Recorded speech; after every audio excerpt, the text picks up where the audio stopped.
Bonjour, c'est Jules Lavie pour Code Source, le podcast d'actualité du Parisien. L'accident de la route provoqué par Pierre Palmade le 10 février en Seine-et-Marne fait régulièrement la une de l'actualité. Une femme enceinte a perdu son bébé à naître, son beau-frère et son neveu âgé de 6 ans sont grièvement blessés. Le comédien était positif à plusieurs produits, dont la cocaïne. Mis en examen le vendredi 17 février pour homicide et blessures involontaires, il a été admis dans un établissement fermé de désintoxication à Villejuif dans le Val-de-Marne. Code Source fait le point aujourd'hui sur cette affaire avec 3 journalistes du Parisien, Sébastien Blondet de l'édition de Seine-et-Marne, Sylvain Merle du service Loisirs et Damien Delsoni, chef du service police-justice.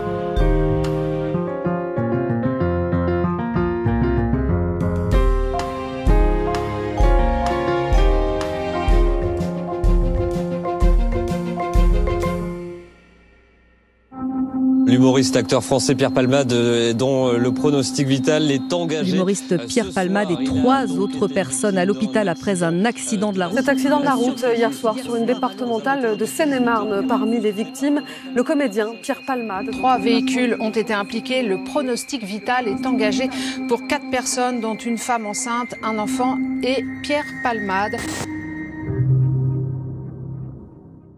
Avant de revenir sur cet accident et sur l'enquête, Sylvain Merle, rappelez-nous qui est Pierre Palmade. Il a 54 ans, il a connu un énorme succès populaire dans les années 90 et au début des années 2000.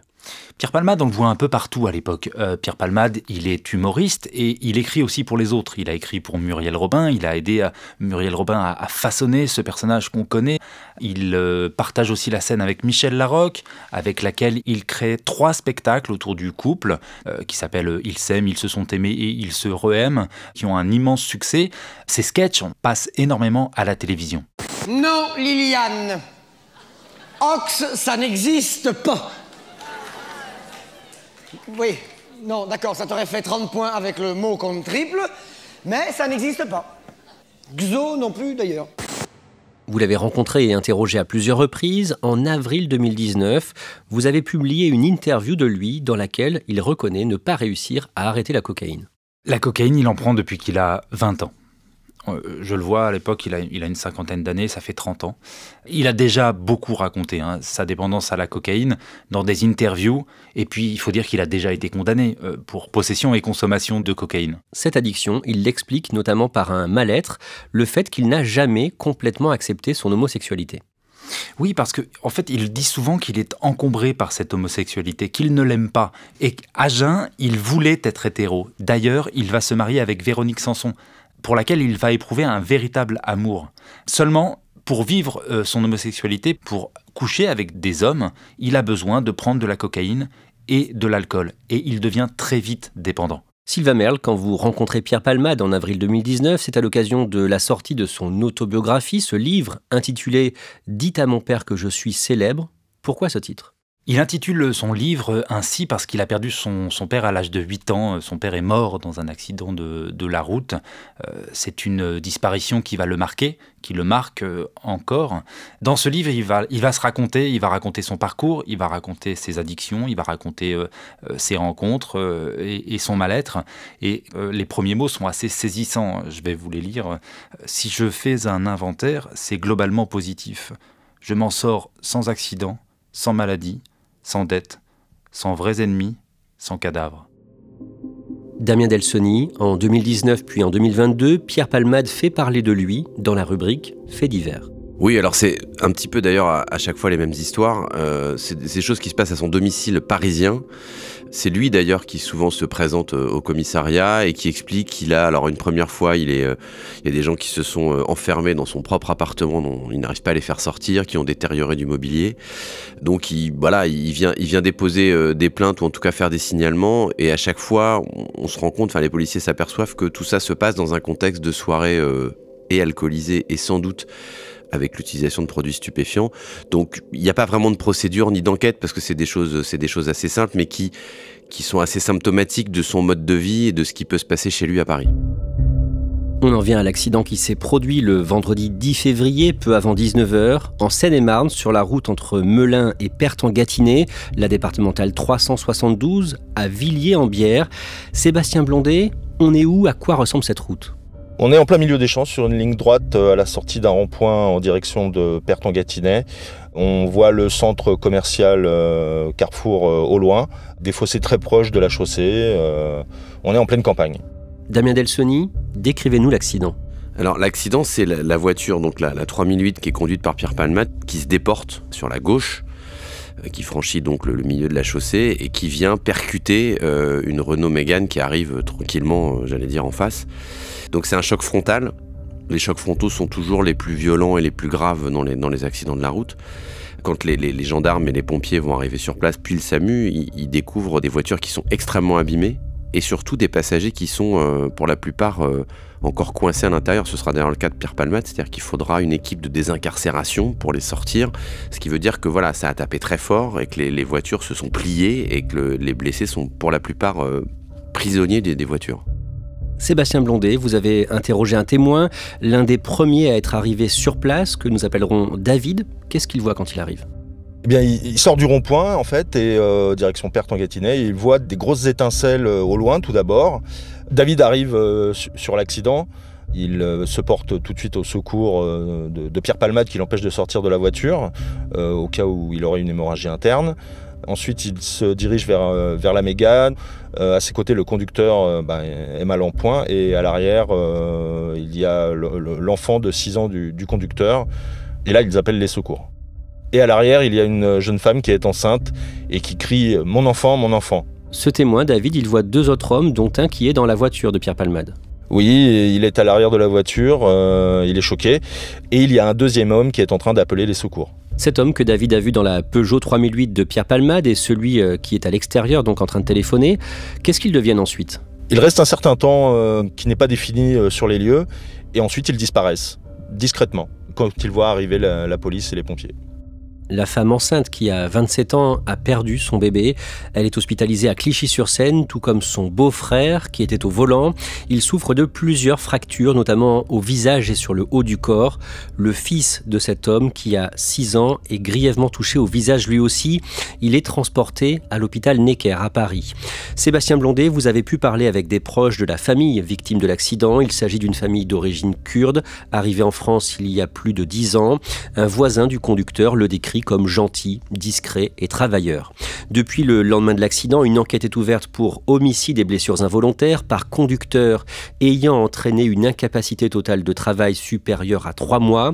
Au moment de l'accident, Pierre Palmade séjournait dans sa résidence secondaire, une ferme à Célie-en-Bière. Le comédien venait de faire des courses avec ces 2 hommes et il roulait vers la maison. D'après les premiers éléments disponibles, Damien Delsoni, Pierre Palmade faisait la fête et se droguait avec ces 2 hommes depuis au moins la veille. Oui, alors vous savez, comme dans n'importe quel accident, on fait des prélèvements sur les conducteurs et les personnes qui sont mises en cause, et dans les prélèvements qui sont faits sur Pierre Palmade, assez vite ressort la présence de cocaïne, d'une prise de cocaïne assez récente. Il y a également des médicaments de substitution, on ne sait pas exactement quels sont les produits, mais en tout cas il y a des prises de toxiques et des prises de produits interdits et des produits chimiques, qui laissent penser assez vite aux enquêteurs que il y avait probablement une activité festive dans la maison de Pierre Palmade depuis 2 jours. Le dimanche 19, cette maison est perquisitionnée à la fois par les policiers et les gendarmes. Qu'est-ce qui est découvert ? Déjà, juste préciser que c'est pas très commun en matière d'accident de voiture d'aller faire une perquisition chez le conducteur de la voiture mise en cause. Bon, là, on voit qu'on est dans une affaire qui est un petit peu hors norme, donc effectivement, décision est prise par le procureur d'aller perquisitionner cette maison. Les policiers et les gendarmes rentrent et ils découvrent alors une maison qui n'est pas en désordre. Elle a été un petit peu nettoyée. On apprendra d'ailleurs que la femme de ménage a été missionnée le samedi pour passer. Alors, elle n'a pas retiré les traces de la fête, mais enfin, elle a mis ça dans des sacs poubelles qu'elle a rangés dans un coin. Les policiers vont quand même découvrir le téléphone de Pierre Palmade, le téléphone portable qu'il avait oublié dans la maison de Célie-en-Bière. Donc ce téléphone, il est saisi. Et puis ils vont découvrir la présence de petites seringues qui sont vides avec évidemment des petits restes de produits à l'intérieur qu'ils vont saisir également pour les analyser. Et puis ils vont saisir un certain nombre d'objets. Alors ils le disent d'une manière assez pudique dans leur PV de perquisition, mais d'objets qui dénotent d'une activité sexuelle partagée. C'est ça qu'ils expliquent dans leur procès verbal. Des traces de drogue ont été découvertes, donc, mais pas de drogue proprement dite. Non, il n'y a plus de produits stupéfiants, on ne retrouve pas plusieurs grammes de cocaïne ou autre chose sur place, on retrouve vraiment simplement ces seringues qui sont la preuve quand même d'une prise de produits de drogue chimique. Les 2 hommes qui étaient dans la voiture avec Pierre Palmade, ils ont pu repasser par la ferme de Célie-en-Bière pour faire le ménage ? Alors, c'est ce que les policiers vont essayer de savoir dans les toutes premières heures, puisque quand on les voit quitter les lieux de l'accident, il semble qu'ils repartent vers la maison. Donc les policiers vont essayer de suivre, dans une zone qui est très rurale, le parcours des 2 fuyards pour voir s'ils sont repassés dans la maison. Ils n'en ont aucune certitude à l'arrivée. On les a vus passer à un endroit, mais on ne sait pas s'ils sont revenus dans cette maison. La seule certitude qu'ils ont, effectivement, c'est quand même que le samedi, la femme de ménage, elle est passée dans la maison et elle a fait son travail, c'est-à-dire un peu de ménage. Elle n'a pas tout fait disparaître, mais enfin, elle a quand même rangé un petit peu. Ces hommes sont donc en fuite. Damien Delceni, le lundi matin sur France Info, la porte-parole du ministère de l'Intérieur, appelle ces 2 individus qui étaient dans la voiture de Pierre Palmade à se rendre. Oui, alors encore une fois, chose très rare, même dans des affaires beaucoup plus graves, on fait très rarement des appels à la reddition comme ça à la télé ou à la radio. Tout ce qui va permettre aux enquêteurs de rassembler des éléments de preuve est important et il nous manque ces 2 personnes et il faut effectivement qu'on puisse les entendre pour vraiment reconstituer les faits. Donc bien sûr, je les appelle à se rendre dans n'importe quel commissariat ou brigade de gendarmerie pour expliquer les faits. Là, on voit bien que l'affaire, elle a pris des proportions complètement folles, y compris dans les hautes sphères de la police. Et effectivement, cette demande de dire à ces 2 personnes, bah voilà, maintenant on va vous retrouver, donc le mieux c'est qu'avant qu'on vous retrouve, ce soit vous qui vous rendiez. Pendant le week-end, un couple d'automobilistes a donné aux policiers un enregistrement vidéo montrant ces 2 hommes en train de quitter les lieux de l'accident. C'est encore un épisode un peu fou de cette histoire. Il y a très peu de gens qui se promènent dans leur voiture avec des équipements vidéo. Là, on a effectivement ce couple qui arrive, qui ne sait pas trop d'ailleurs quelle scène est en train de filmer leur caméra. Et c'est le lendemain, quand ils font le rapprochement en fait avec et l'accident de Pierre Palmade et le fait qu'il y ait effectivement 2 hommes qui se soient enfuis, qu'ils se disent mais attends, cette scène on l'a filmée avec notre caméra embarquée dans la voiture. Effectivement ils la visionnent et on voit effectivement ces 2 personnes qui prennent la fuite, donc ils vont prendre cette séquence vidéo et l'emmener aux policiers pour dire bah voilà, si ça peut vous aider, ça peut permettre d'avoir un signalement, une description physique des 2 personnes qu'on voit effectivement s'éloigner des lieux sur cette petite séquence vidéo. Damien Delceni, à ce moment-là, ces 2 hommes sont présentés comme 2 escortes ou anciens escortes. Oui, alors ça, ce sont des proches qui parlent de ça. Effectivement, ils sont présentés comme d'anciens escortes, des gens qui auraient rencontré Pierre Palmade il y a déjà plusieurs années. C'est plutôt devenu presque des amis maintenant. Dans la nuit du lundi au mardi, la ferme de Pierre Palmade à Célie-en-Bière est cambriolée. Alors effectivement, il y a un déclenchement d'alarme aux alentours de 1h30 du matin qui a pour conséquence de faire passer une patrouille. Elle ne voit rien d'apparent, elle voit que la porte principale n'a pas l'air d'avoir été fracturée, donc elle repart et ça n'est que le lendemain matin, les policiers qui reviennent et les gendarmes qui reviennent sur place constatent une effraction en fait à l'arrière de la ferme d'un accès qui donne sur un petit studio qui est attenant en fait au corps de ferme de Pierre Palmade. Un studio, il n'y a pas grand chose dedans. D'ailleurs, lui, je crois qu'il s'en servait plus ou moins de débarras ou de petites salles de sport. Donc il y a une effraction, mais assez rapidement, on nous dit, bah en fait, il n'y a rien eu de volé. Donc voilà, on ne sait pas trop si c'est un cambriolage d'opportunité, des gens qui se sont dit, bah tiens, Pierre Palmade n'étant pas là, on va passer voir un petit peu la maison, ils ont été gênés par l'alarme.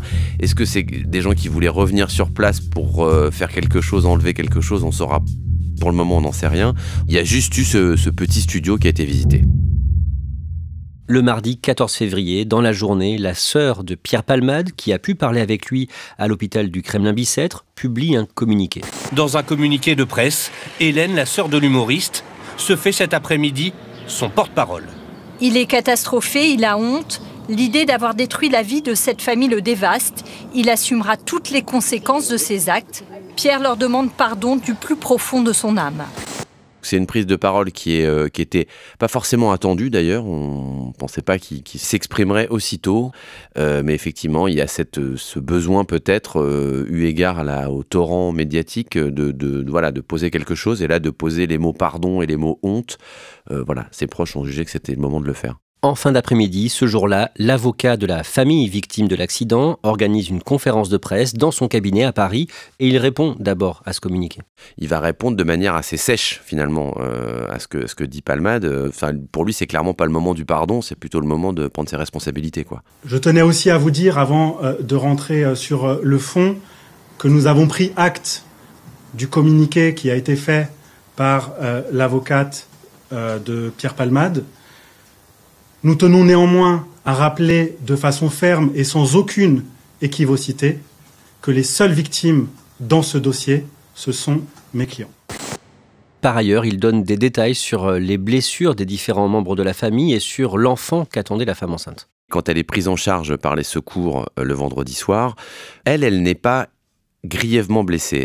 Elle a une blessure, elle souffre des cervicales, mais on constate assez vite qu'elle n'a pas de lésion grave. Simplement, comme elle est enceinte et enceinte de 7 mois, la décision est prise eu égard à l'extrême violence du choc de pratiquer une césarienne pour en gros accélérer la naissance de cet enfant, parce qu'on sait qu'un accident de voiture sur un enfant qui est in utero peut avoir des conséquences gravissimes. Et quand les médecins procèdent à cette césarienne et quand le bébé sort, il est mort. Donc évidemment, c'est le drame, la vraie tragédie de cette histoire à ce moment-là. Alors, il y a tout un débat juridique ensuite, c'est que en France, on considère qu'un fœtus n'est pas un être vivant, sauf si, au moment de l'accouchement, il a respiré au moins une fois tout seul. Donc toute la question maintenant, qui est d'abord une question médicale, mais qui va être une question juridique importante pour le dossier, c'est de savoir si cet enfant qui est né par césarienne, il était vivant quand il est sorti du ventre de sa mère. Ça peut paraître un peu étrange de parler de ça, mais c'est fondamental juridiquement, parce que si on considère que c'est un être vivant, alors Pierre Palmade sera poursuivi pour un homicide involontaire, ce qui n'est pas la même chose. Et si on considère que cet enfant était mort in utero, il ne pourra pas être poursuivi pour homicide. Damien Delsoni, le mercredi 15 février, l'un des passagers de Pierre Palmade est interpellé à Clichy-la-Garenne dans les Hauts-de-Seine. Qu'est-ce qu'on sait de lui ? C'est un homme qui se prénomme Mossine. Il a 33 ans, il est de nationalité marocaine. Ce qu'on sait à ce moment-là, déjà, c'est qu'il est en situation irrégulière sur le territoire français au niveau administratif. Les policiers, ils disposent, on le sait depuis le début, du téléphone portable de Pierre Palmade, donc ils ont un certain nombre d'informations sur les échanges qu'il a pu avoir, et ça leur permet de remonter jusqu'à ce Mossine, qui en plus, a lui été vu peu de temps avant l'accident le vendredi dans une pharmacie à côté de Célie-en-Bière où il achetait des seringues. Pendant que Pierre Palmade était parti lui dans un autre commerce de la place acheter du pain à la boulangerie, Mossine il achetait des seringues, a priori d'ailleurs avec la carte bancaire de Palmade. Donc voilà, ils ont des petits éléments comme ça qui leur ont permis de remonter jusqu'à lui et jusqu'à cet appartement de Clichy où en réalité il vit pas vraiment, mais il a une amie à cet endroit-là, une femme seule. Il vient la voir assez souvent, donc voilà, ils finissent par le loger là et ils l'interpellent. Quelques heures plus tard, en fin de journée, le second passager du Comédien dans sa 3008 se présente finalement de lui-même aux forces de l'ordre au commissariat de Melun. Quel est le profil de cet homme ? Alors, on n'a pas beaucoup d'éléments sur lui à cet instant. On sait simplement qu'il s'appelle Sambou, qu'il a 34 ans, qu'il est de nationalité française et qu'il a des antécédents en matière de stupéfiants, qu'il a déjà eu affaire à la police pour des histoires de drogue. Lui, il avait prévenu qu'il allait se rendre puisque dans la matinée, quelqu'un se présentant comme son avocat a fait savoir qu'il avait pris la décision de se rendre et qu'il allait se présenter au commissariat. Et donc voilà, maintenant ce qu'on attend, c'est surtout ses explications et leurs explications sur l'accident lui-même. Damien Delsoni, la garde à vue de Pierre Palmade débute le même jour, à la mi-journée. Qu'est-ce que l'on en retient ? Dans les premières questions que vont poser les policiers, ce qui les intéresse, c'est surtout de savoir ce qui s'est passé dans les quelques secondes qui précèdent l'accident et la collision.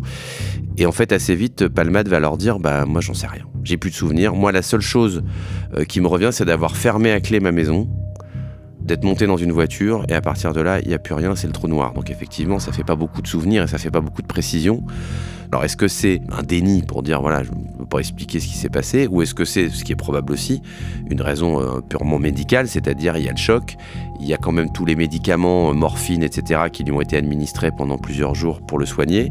Donc c'est possible qu'il y ait une amnésie partielle à ce moment-là. Après 48 heures de garde à vue, Pierre Palmade est mis en examen, notamment pour homicide et blessures involontaires. Il n'est pas placé en détention provisoire, contrairement à ce que demandait le procureur. Oui, le procureur avait été très clair, il voulait que Pierre Palmade parte en prison. Donc là, il y a une décision qui est un placement dans un établissement fermé de désintoxication, un établissement médical, c'est à Villejuif, dans le Val-de-Marne, à l'hôpital Paul Brousse, donc avec une obligation de soins, c'est-à-dire que s'il ne suit pas un protocole de soins, il y a une possibilité pour qu'il soit mis en prison. Donc c'est cette décision-là qui a été prise. Cela dit, le procureur a fait appel de ce placement sous contrôle judiciaire, et dans quelques jours, la chambre de l'instruction va se prononcer sur cet appel, ce qui veut dire qu'il est possible, en tout cas juridiquement, que Pierre Palmade parte en prison dans quelques jours. 9 jours après l'accident de la route qui a impliqué Pierre Palmade, le comédien est ciblé par une nouvelle enquête ouverte par le parquet de Paris. Le dimanche 19 février, nos confrères de BFM TV révèlent que le comédien est aussi visé depuis la veille par une enquête pour détention d'images pédopornographiques. On sait pourquoi ? Alors cette enquête pour détention d'images à caractère pédopornographique, elle démarre en fait par un proche de Pierre Palmade qui confie au policier un fichier sur son portable qui contiendrait des images et des audios qui incrimineraient l'humoriste. Alors ce fichier, il est entre les mains des enquêteurs de la brigade de protection des mineurs maintenant, qui sont en train de l'analyser parce que c'est un fichier qui n'est pas forcément très clair et très explicite. Il y a déjà plusieurs personnes qui ont été entendues, il y a même un proche de Pierre Palmade qui a été placé en garde à vue dans le cadre de cette enquête. En revanche, Palmade, lui, n'a pas pu être entendu pour des raisons de santé. Les médecins considère que son état de santé n'est pas compatible avec une garde à vue. Suite à l'accident, Pierre Palmade risque en théorie une peine de 10 ans de prison. Une chose est sûre, Damien Delceni, la justice ne va pas lui accorder de traitement de faveur ? Non, et j'allais même dire au contraire. En réalité, l'hypermédiatisation et puis un petit peu le déballage autour de tout ça fait qu'en réalité, quelque part, sa notoriété, elle va peut-être lui coûter plus cher que s'il avait été un parfait inconnu.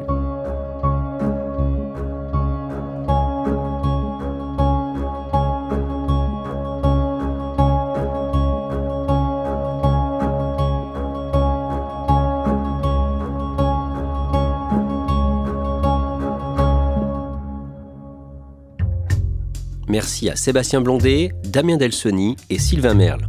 Code Source est le podcast quotidien d'actualité du Parisien. Si vous aimez Code Source, n'hésitez pas à nous le dire en laissant des petites étoiles ou un commentaire sur votre application audio préférée. Vous pouvez nous suivre sur Twitter, @CodeSource, ou nous écrire codesource@leparisien.fr. Cet épisode de Code Source a été produit par Thibault Lambert et Clara Garnier-Amouroux. Réalisation, Julien Moncouquiol.